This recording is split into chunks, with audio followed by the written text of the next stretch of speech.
ان سے کہہ دو کہ خدا کی ہدایت یعنی دین اسلام ہی ہدایت ہے۔ القرآن والحکیم، اور وہ سب سے بہتر فیصلہ کرنے والا ہے۔ تو ان کی قوم میں جو لوگ سردار اور بڑے آدمی تھے وہ کہنے لگے کہ شعیب، یا تو ہم تم کو اور جو لوگ تمہارے ساتھ ایمان لائے ہیں ان کو اپنے شہر سے نکال دیں گے، یا تم ہمارے مذہب میں آ جاؤ۔ انہوں نے کہا، خواہ ہم تمہارے دین سے بیزار ہی ہوں تو بھی اگر ہم اس کے بعد کہ خدا ہمیں اس سے نجات بخش چکا ہے تمہارے مذہب میں لوٹ جائیں تو بے شک ہم نے خدا پر جھوٹ افطرا باندھا، اور ہمیں شایع نہیں کہ ہم اس میں لوٹ جائیں۔ ہاں، خدا جو ہمارا پروردگار ہے وہ چاہے تو ہم مجبور ہیں۔ ہمارے پروردگار کا علم ہر چیز پر احاطہ کیے ہوئے ہے۔ ہمارا خدا ہی پر بھروسہ ہے۔ اے پروردگار، ہم میں اور ہماری قوم میں انصاف کے ساتھ فیصلہ کر دے، اور تو سب سے بہتر فیصلہ کرنے والا ہے۔ اور ان کی قوم میں سے سردار لوگ جو کافر تھے کہنے لگے کہ بھائیو، اگر تم نے شعیب کی پیروی کی تو بے شک تم خسارے میں پڑ گئے۔ تو ان کو بھونچال نے آ پکڑا اور وہ اپنے گھروں میں اوندھے پڑے رہ گئے۔ یہ لوگ جنہوں نے شعیب کی تکذیب کی تھی ایسے برباد ہوئے تھے کہ گویا وہ ان میں کبھی آباد ہی نہیں ہوئے تھے۔ غرض جنہوں نے شعیب کو جھٹلایا وہ خسارے میں پڑ گئے۔ تو شعیب ان میں سے نکل آئے اور کہا کہ بھائیو، میں نے تم کو اپنے پروردگار کے پیغام پہنچا دیے ہیں اور تمہاری خیر خواہی کی تھی، تو میں کافروں پر عذاب نازل ہونے سے رنج و غم کیوں کروں؟ اور ہم نے کسی شہر میں کوئی پیغمبر نہیں بھیجا مگر وہاں کے رہنے والوں کو جو ایمان نہ لائے دکھوں اور مصیبتوں میں مبتلا کیا تاکہ وہ عاجزی اور زاری کریں۔ پھر ہم نے تکلیف کو آسودگی سے بدل دیا یہاں تک کہ مال و اولاد میں زیادہ ہو گئے۔ تو کہنے لگے کہ اسی طرح کا رنج و راحت ہمارے بڑوں کو بھی پہنچتا رہا ہے، تو ہم نے ان کو ناگہاں پکڑ لیا اور وہ اپنے حال میں بے خبر تھے۔ اگر ان بستیوں کے لوگ ایمان لے آتے اور پرہیزگار ہو جاتے تو ہم ان پر آسمان اور زمین کی برکات کے دروازے کھول دیتے، مگر انہوں نے تو تکذیب کی، سو ان کے اعمال کی سزا میں ہم نے ان کو پکڑ لیا۔ کیا بستیوں کے رہنے والے اس سے بے خوف ہیں کہ ان پر ہمارا عذاب رات کو واقع ہو اور وہ بے خبر سو رہے ہوں؟ اور کیا اہل شہر اس سے نڈر ہیں کہ ان پر ہمارا عذاب دن چڑھے آ نازل ہو اور وہ کھیل رہے ہوں؟ کیا یہ لوگ خدا کے داؤں کا ڈر نہیں رکھتے؟ سن لو کہ خدا کے داؤں سے وہی لوگ نڈر ہوتے ہیں جو خسارہ پانے والے ہیں۔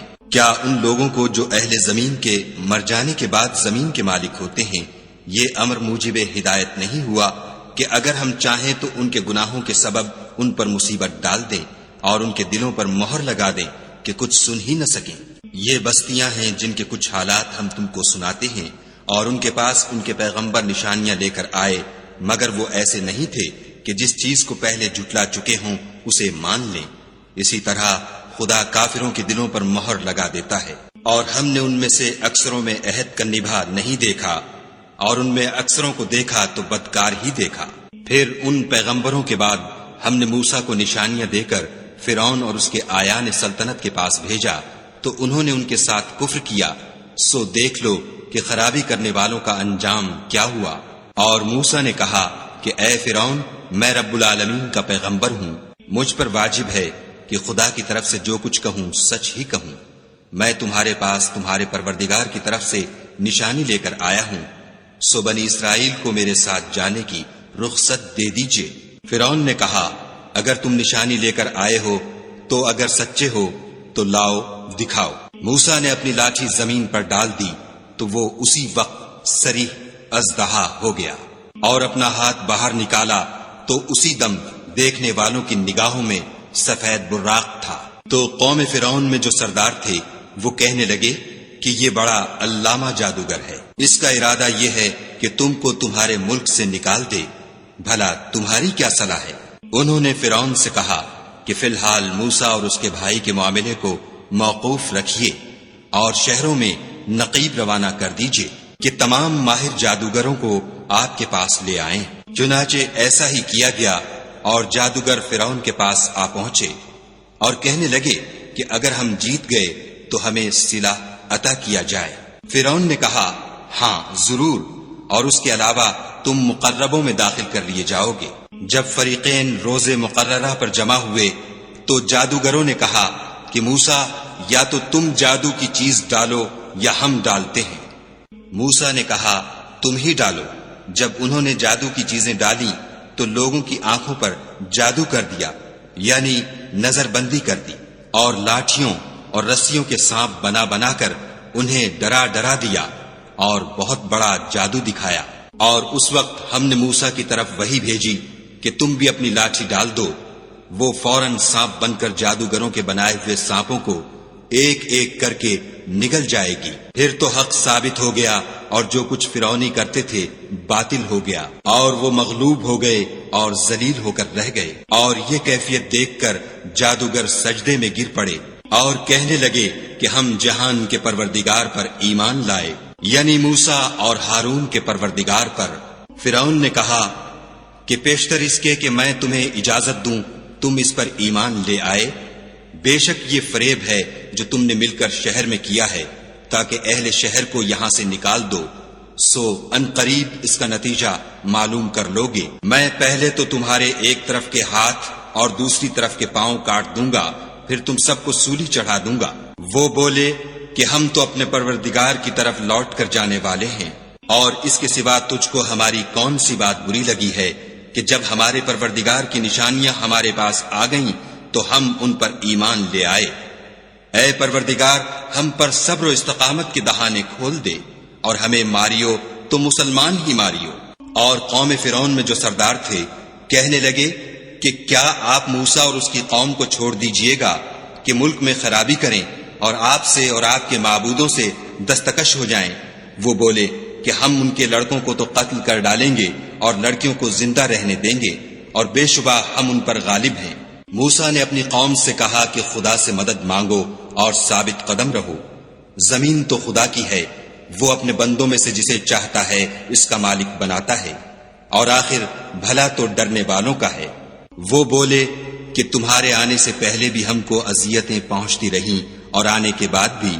موسیٰ نے کہا کہ قریب ہے کہ تمہارا پروردگار تمہارے دشمن کو ہلاک کر دے اور اس کی جگہ تمہیں زمین میں خلیفہ بنائے، پھر دیکھے کہ تم کیسے عمل کرتے ہو۔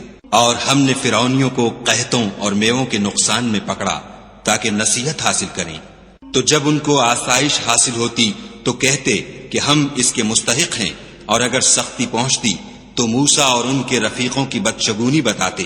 دیکھو ان کی بدشگونی خدا کے ہاں مقدر ہے، لیکن ان میں اکثر نہیں جانتے۔ اور کہنے لگے کہ تم ہمارے پاس خواہ کوئی ہی نشانی لاؤ تاکہ اس سے ہم پر جادو کرو، مگر ہم تم پر ایمان لانے والے نہیں ہیں۔ تو ہم نے ان پر طوفان اور ٹڈیاں اور جوئیں اور مینڈک اور خون کتنی کھلی ہوئی نشانیاں بھیجیں، مگر وہ تکبر ہی کرتے رہے، اور وہ لوگ تھے ہی گناہگار۔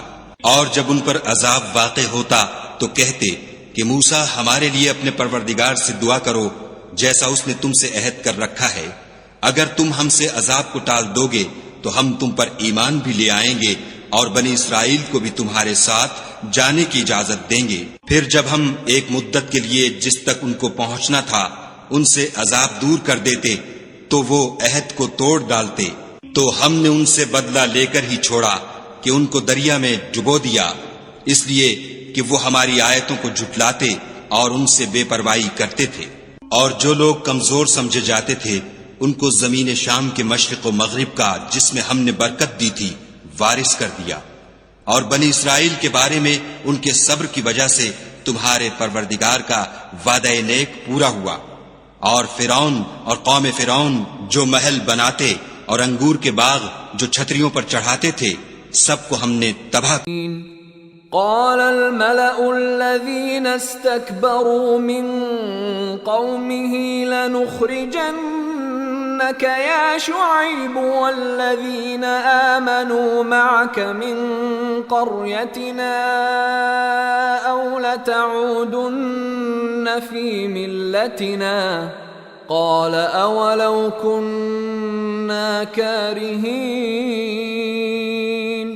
قد افترينا على الله كذبا إن عدنا في ملتكم بعد إذ نجانا الله منها وما يكون لنا أن نعود فيها إلا أن يشاء الله ربنا وسع ربنا كل شيء علما على الله توكلنا ربنا افتح بيننا وبين قومنا بالحق وأنت خير الفاتحين.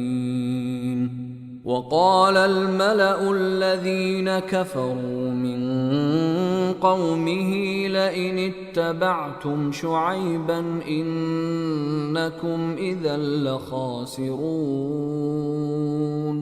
فأخذتهم الرجفة فأصبحوا في دارهم جاثمين. الذين كذبوا شعيبا كأن لم يغنوا فيها الذين كذبوا شعيبا كانوا هم الخاسرين فتولى عنهم وقال يا قوم لقد أبلغتكم رسالات ربي ونصحت لكم فكيف آسى على قوم كافرين. وما أرسلنا في قرية من نبي إلا أخذنا أهلها بالبأساء والضراء لعلهم يضرعون ثم بدلنا مكان السيئة الحسنة حتى عفوا وقالوا قد مس آباءنا الضراء والسراء فأخذناهم بغتة وهم لا يشعرون. ولو أن أهل القرى آمنوا واتقوا لفتحنا عليهم بركات من السماء والأرض ولكن كذبوا فأخذناهم بما كانوا يكسبون. أفأمن أهل القرى أن يأتيهم بأسنا بياتا وهم نائمون أوأمن أهل القرى أن يأتيهم بأسنا ضحى وهم يلعبون أفأمنوا مكر الله فلا يأمن مكر الله إلا القوم الخاسرون. أولم يهد للذين يرثون الأرض من بعد أهلها أن لو نشاء أصبناهم بذنوبهم ونطبع على قلوبهم فهم لا يسمعون. تلك القرى نقص عليك من أنبائها ولقد جاءتهم رسلهم بالبينات فما كانوا ليؤمنوا بما كذبوا من قبل كذلك يطبع الله على قلوب الكافرين. وما وجدنا لأكثرهم من عهد وإن وجدنا أكثرهم لفاسقين. ثم بعثنا من بعدهم موسى بآياتنا إلى فرعون وملئه فظلموا بها فانظر كيف كان عاقبة المفسدين. وقال موسى يا فرعون إني رسول من رب العالمين حقيق على ألا أقول على الله إلا الحق قد جئتكم ببينة من ربكم فأرسل معي بني إسرائيل. قال إن كنت جئت بآية فأت بها إن كنت من الصادقين. فألقى عصاه فإذا هي ثعبان مبين ونزع يده فإذا هي بيضاء للناظرين. قال الملأ من قوم فرعون إن هذا لساحر عليم يريد أن يخرجكم من أرضكم فماذا تأمرون؟ قالوا أرجه وأخاه وأرسل في المدائن حاشرين يأتوك بكل ساحر عليم. وجاء السحرة فرعون قالوا إن لنا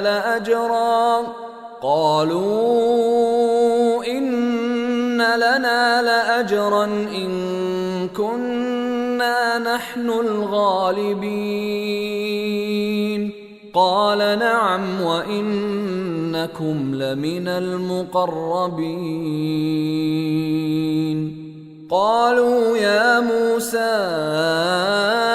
إما أن تلقي وإما أن نكون نحن الملقين.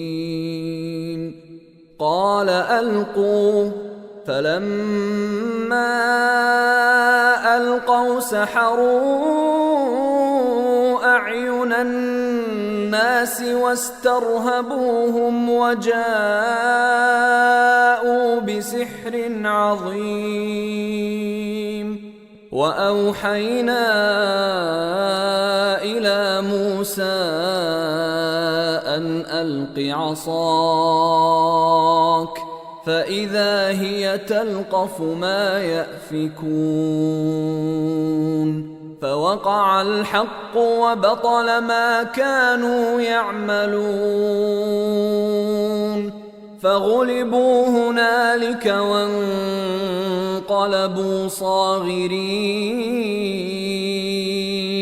وألقي السحرة ساجدين قالوا آمنا برب العالمين رب موسى وهارون. قال فرعون آمنتم به قبل أن آذن لكم إن هذا لمكر مكرتموه في المدينة لتخرجوا منها أهلها فسوف تعلمون. لأقطعن أيديكم وأرجلكم من خلاف ثم لأصلبنكم أجمعين. قالوا إنا ربنا منقلبون وما تنقم منا إلا أن آمنا بآيات ربنا لما جاءتنا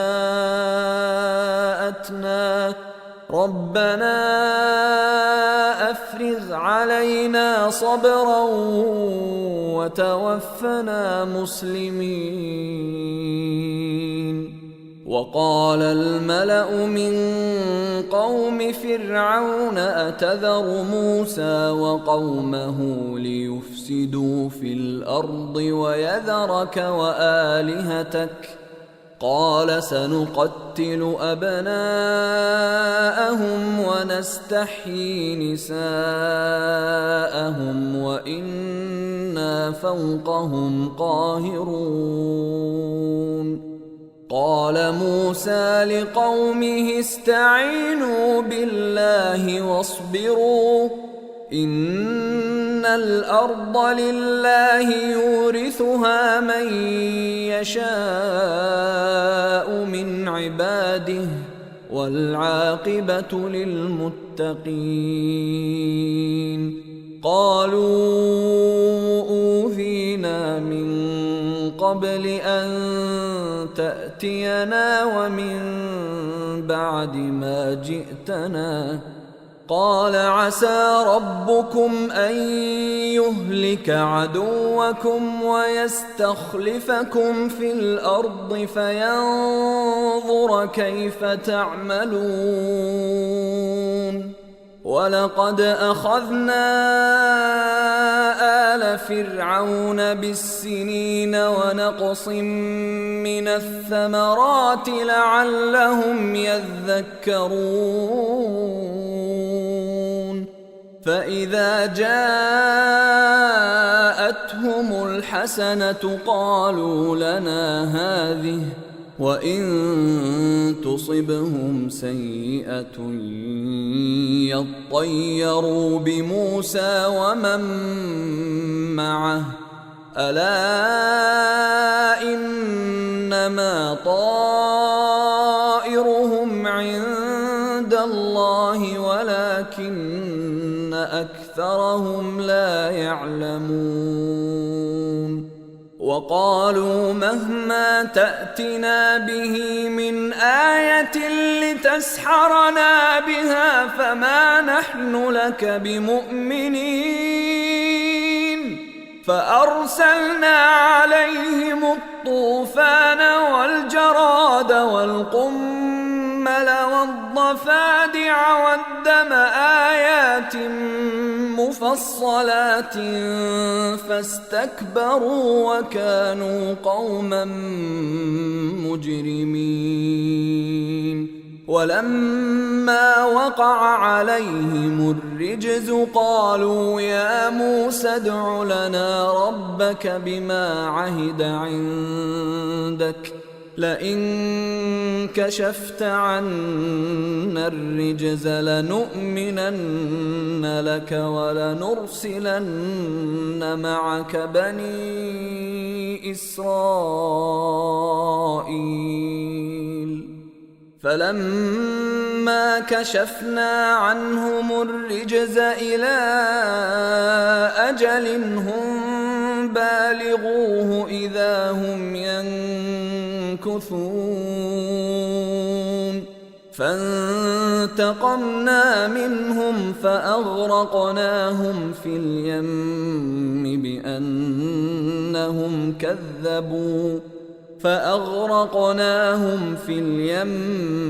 بأنهم كذبوا بآياتنا وكانوا عنها غافلين. وأورثنا القوم الذين كانوا يستضعفون مشارق الأرض ومغاربها التي باركنا فيها وتمت كلمة ربك الحسنى على بني إسرائيل بما صبروا ودمرنا ما كان يصنع فرعون وقومه وما كانوا يعرشون صدق الله العظيم. وما خلقت الجن والإنس إلا ليعبدون. اور میں نے جنوں اور انسانوں کو اس لیے پیدا کیا ہے کہ میری عبادت کریں.